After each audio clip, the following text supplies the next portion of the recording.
In this episode, we'll hear from a member of the Navy about a time when they were on an aircraft carrier and saw an unidentified flying object. Then we'll hear from someone who grew up in Salem, Massachusetts, and then we'll go on a trip across the United States. You wanted to hear about a couple who ended up in a New York City park and saw something very scary. So let's get to the stories without further ado. I don't want to share too many personal details because I'm not sure what I'm allowed to say and what will bring government suits to my door. Since the tapes about UFOs were released by the Pentagon in 2020, none of this should be too controversial for Uncle Sam. I'll just say that I served in the US Navy from 2015 to 2019.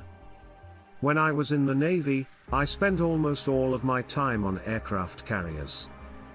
I wasn't a pilot or anything cool like that, but I still had a good time in the Navy.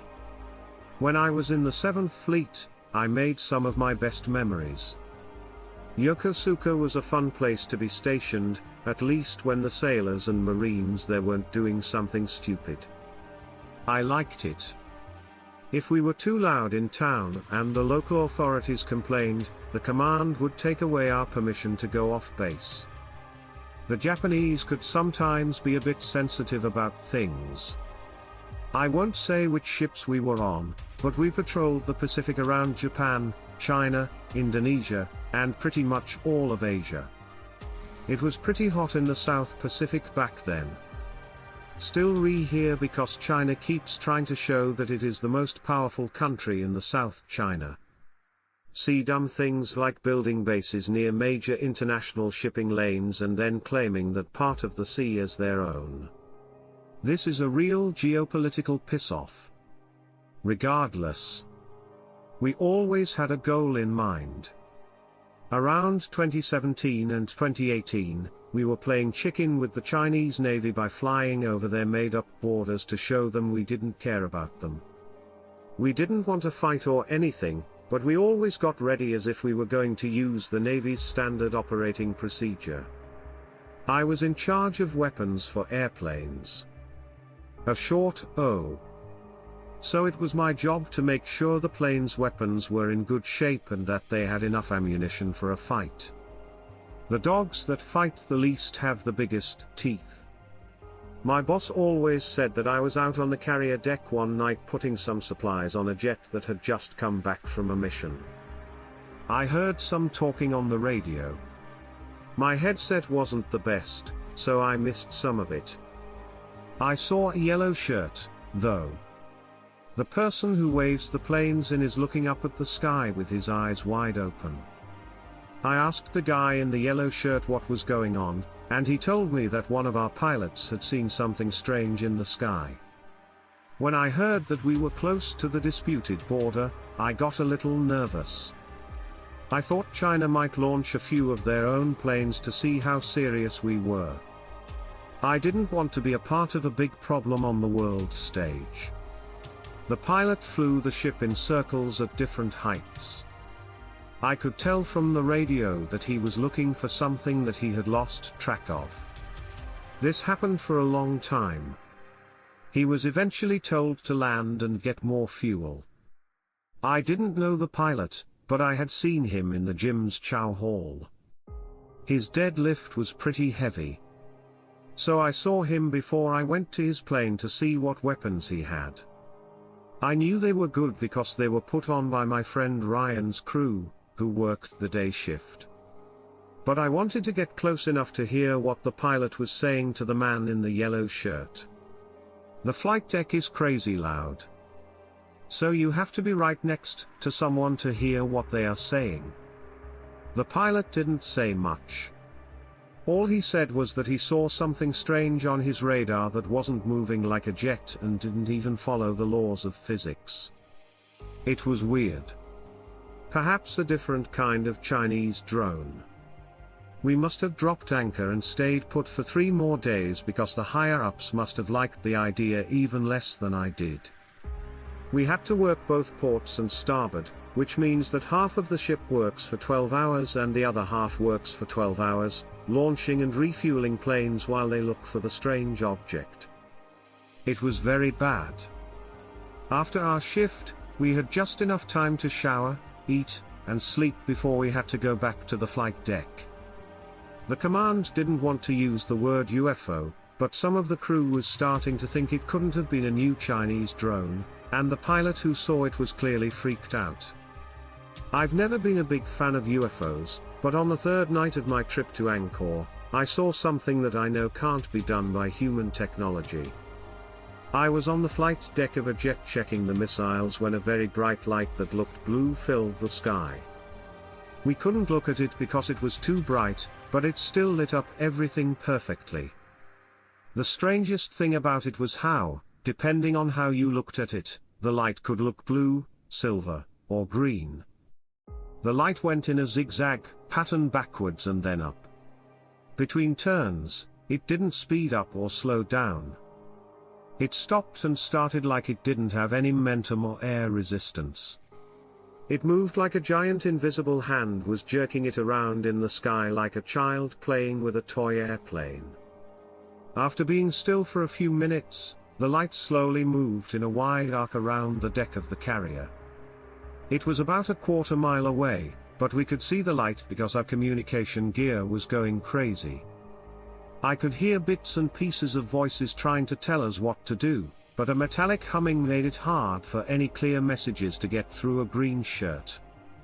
We finally got enough of the message to know that they wanted us to take off every jet that was on deck at the time. We took off the first plane as quickly as we could, and I saw it bank to the left as it took off to get closer to the humming blue and silver-green light. As the plane got closer, I don't think anyone on the flight deck was able to take a breath. When the jet was only a few hundred yards away, the light just fell out of the sky like a puppet whose strings had been cut. We all ran to the edge of the deck, but we didn't hear or see anything. The light would be out for another 4 days. We work all the time to take off and land planes and look over the whole ocean for that strange plane. I even heard that they took one of our ballistic submarines away from its post to look at the bottom of the ocean. They never did anything with the submarines. They keep us from making nuclear weapons. We stayed in the briefing rooms for another 2 days, where they told everyone on deck and in the control tower who saw what happened not to say anything. Even though they used legal language, the message was the same. I'm not sure if this is still supposed to be secret after all those UFO videos came out, but I thought it was time I shared my own experience. If anyone from the government reads this, my name is John Smith. When I was a kid, my family and I lived in Salem, Massachusetts. I don't know what you know about that area, but I can tell you that it has a very strange past. We lived near the Chestnut Street neighborhood, which has some of the country's oldest houses. We didn't have a big, fancy house like the ones in the real district. Our house had a lot of rooms, but it needed a lot of work. Still, I really liked that house. It had a tall staircase with the best railing to slide down, and I had these cool French double doors with a lot of square panes of glass. The bathroom on the second floor had a tub with claw feet. I was about 5 or 6 years old, and I had a great time there. But for some reason, I didn't feel safe in my room at night. When I was trying to sleep, I'd feel like someone was following me around my bed. When I opened my eyes, I didn't see anything most of the time. But a few times I thought I saw this woman sitting at the foot of my bed while holding a child. She did nothing but sit there and look at the child she was holding. It didn't look very old, maybe 3 or 4 years. It looked like its arms and legs had dark spots on them. It looked like it was wearing a bonnet, but the apparition or whatever it was very faint, just a shadow, and it seemed to come in and out of focus. As I said, it only happened a few times, but I often felt uneasy. I would get too hot and want to get out from under my blankets, but I was too scared to do so. When I yelled for my parents, they would come to see what was wrong, but I knew they wouldn't believe me if I told them. I was always saying something hurt. Then, usually, one of them would stay with me until I went to sleep. My brother slept in the same room as me in a bed next to mine. Even though he was a lot younger, he never seemed to notice anything. I was outside most of the time. My mom didn't like it when kids from the neighborhood came over. She didn't like it when people made a mess, and she didn't want to have to give them snacks or drinks. When I saw them standing at the front window with her face pressed against the glass, they would bring me outside to play. They knew better than to ring the doorbell or knock on the door. She didn't care much about other kids. I could use the room all the way around the block. I could even go to the corner store that sold candy. Well, I thought it was a candy store, but I'm sure it sold a lot of other things. I would choose my candy, and if I had enough money left over, I would always buy one of those little pinwheels. I would blow on it and make it spin all the way home, and then I would put it in the rose garden in the backyard. I had quite a few of them by that point. One of my favorite things about that old house was the rose garden. It was planted in a circle of bricks, and it had the old-fashioned roses that smell so good. I was good friends with about 4 or 5 kids in the neighborhood. When it was warm outside, since we were in the same kindergarten class, we would walk to school together in the morning. So we usually liked the same games and songs. One afternoon, we were all in my backyard. That morning, we had played Ring Around the Roses at school. We thought that my rose garden made us think of the song. So we held hands and began to sing the song in a circle. We went around a few times, and the third time, as we were all getting up after laughing ourselves silly, something really strange happened. All the pinwheels around the roses started spinning so fast.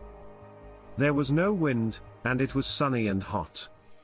We looked at the pinwheels for a long time, and it was kind of creepy. We put an end to the game, and then everyone just went home. I went inside and went to the living room to look for something to do. I had just sat down on the floor when I saw someone with their face pressed against the front window. I thought that was strange because we had just parted ways. I stood up to see who it was, and it was the child from my room, the one with the bonnet and the spots on its skin. I left that place quickly. My mother didn't understand what I was saying, especially since the child was gone when we got home.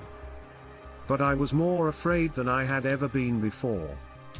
I looked into the history of that house when I was an adult. I found out that one of the first people to live there was a woman who had fled England to get away from the bubonic plague, which had killed her child. I also found out that the Roses rhyme was inspired by the plague that hit London in 1665. The rhyme seems harmless, but it means something bad. These roses are a sign of dangerous rashes. The posies were meant to keep people from getting sick, and the tissues were meant to look like sneezing. If everyone fell down, it would mean death. Even if someone doesn't believe this story, I don't blame them. I also don't want to believe it. If I hadn't been through it. Even my ex-girlfriend, who was there, still can't believe it. I guess it's time to say hello. My name is Chase, and I go to college in Fresno. I am 21 years old. When there was a pandemic, I met a nice girl from Oregon named Presley online, and we got along great. After a year of talking on Skype, we decided it was time to meet in person instead of just getting together for a weekend at one of our homes. How regular people would act. Before school started again in the fall, we decided to take a cross-country road trip together. How could things go wrong? It looks like everything. Even though I could write a book about all the whores we met on the way to New York, including a bad Airbnb, a flat tire, and several fights, our first night in New York was the best. My mother always told me not to say bad things about women, but I would be wrong not to say that Presley's real personality was very different from what I thought I knew about her online. Even though she wasn't impressed by anything, I did my best to show her a good time. When we arrived in New York, things looked pretty rough between us. She had already called home crying and talked to her mother at least 3 times. She had even said that she might catch a plane in Maine instead of driving back with me, despite the fact that we were having trouble. I really didn't want to break up with someone before we had a chance to get to know each other in the real world. I did a quick search on my phone from the bathroom at a gas station and found information about a nature preserve in rural New York called the Falling Waters Preserve. The pictures made it look incredibly romantic, and I thought that if anything could save us, it would be that place. It was a little harder to find than I thought it would be, though. And she was pretty mad at me for getting us lost in the middle of nowhere without telling her where we were going. By the time we got there, it was dark and the falls were hard to see. We didn't need to be out in the dark woods. She went ahead of me down the trail, slapping at mosquitoes the whole time. I started to follow her, but then I heard this strange sound that took my attention away from her. It's hard to say what it sounded like exactly.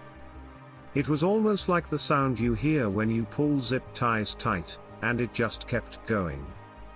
Then I heard a sound like leaves rustling all around me. "Presley." I spoke up. She didn't seem like she was in the mood to play a joke on anyone, but I was hoping that the noise in the bushes was her trying to scare me.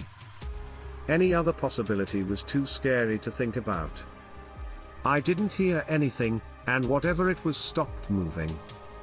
It only made these clicking noises. She did not call me back. So I thought I might be making a big deal out of nothing. Maybe it was just a rabbit or a squirrel, since they can make funny noises sometimes. Right? I kept walking down the path toward the car, but I caught a glimpse of something white moving quickly in the woods next to me. I turned around and looked, and the person staring back at me was the ugliest thing I had ever seen. I'm 5 feet 10 inches, so I'd guess that if this thing had stood up straight, it would have been about the same height as me. However, it was on all fours with its back leg joints turned around like a dog's, so it looked like a pasty, pale, naked person. I can tell you for sure that it was male. If you get my drift. Its face, though, was nothing like a human's. It was thin and hollow, like a dead body would be after a long time. It didn't have a nose. It had no hair at all, not even on its eyebrows or legs. Its eyes were completely black, with no whites to be seen. I was scared for a moment and just stood there. Then I slowly started to back away, shaking in my boots. It opened its wide mouth, showing razor-sharp, dog-like teeth and a long tongue that rolled out of its mouth as it screamed. Then it took off running through the woods to get away from me. I turned around and ran back to the car in a flash. Presley was sitting in the front seat, impatiently waiting. I started the car while quickly telling her what had just happened. She didn't look up from her phone until I was almost done telling the story. When I did, she turned to me with a look of disbelief and asked, "Why would you make up something like that?" I started to say exactly, why would I? Needless to say, Presley took a plane home the next morning and hasn't talked to me since. She thinks I made up the whole story. But I know what I saw, and I didn't make it up. Tell me what you think about these stories in the comments section. Thank you and be careful.